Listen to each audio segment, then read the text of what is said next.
আজকাল সংসারগুলোতে এক অদ্ভুত নীরবতা নেমে এসেছে। একই ঘরে থাকা দুইজন মানুষ, একই বিছানায় ঘুমায়, একই ছাদের নিচে দিন কাটায়, কিন্তু দিনের শেষে একে অপরের সঙ্গে কথা বলার প্রয়োজন মনে করে না। স্বামী-স্ত্রী একসাথে আছে, কিন্তু পাশাপাশি নয়। দুজনের মাঝখানে দাঁড়িয়ে থাকে একটা দীর্ঘ দেওয়াল। ভারী নীরবতা, না স্বামী-স্ত্রীর মাঝে ঝগড়া হয়েছে, না স্বামী-স্ত্রীর পরকীয়া সম্পর্ক। এটা সেই নীরবতা, যেটা ধীরে ধীরে সংসারটাকে ভেতর থেকে খেয়ে ফেলে।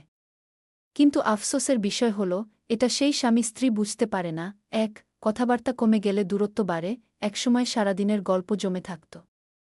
আজ খেয়েছ? ঠিক আছি। এর বেশি কিছু নেই। দুজনেই ক্লান্ত, দুজনেই ব্যস্ত, কিন্তু সবচেয়ে বেশি, দুজনেই একে অপরের থেকে দূরে। কথা না বলার অভ্যাস একদিন কথাহীন সম্পর্ক তৈরি করে। দুই, মোবাইল স্ক্রিনে বন্দি অনুভূতি। একই সোফায় বসে দুজনেই দুইটা স্ক্রিনে তাকিয়ে থাকে। হাসি আসে, কিন্তু সেই হাসি একে অপরের জন্য নয়।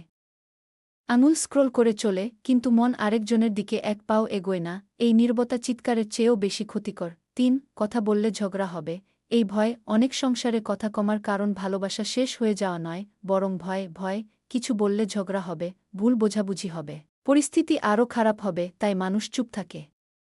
আর এই চুপ থাকাই ধীরে ধীরে সম্পর্কের মৃত্যু ডেকে আনে। চার, অবহেলা জমে জমে অভ্যাস হয়ে যায়। একদিন দুদিন অবহেলা, তারপর আর খেয়াল থাকে না কে কি বলল, কে কাঁদল, কে চুপ হয়ে গেল, কিছুই আর চোখে পড়ে না।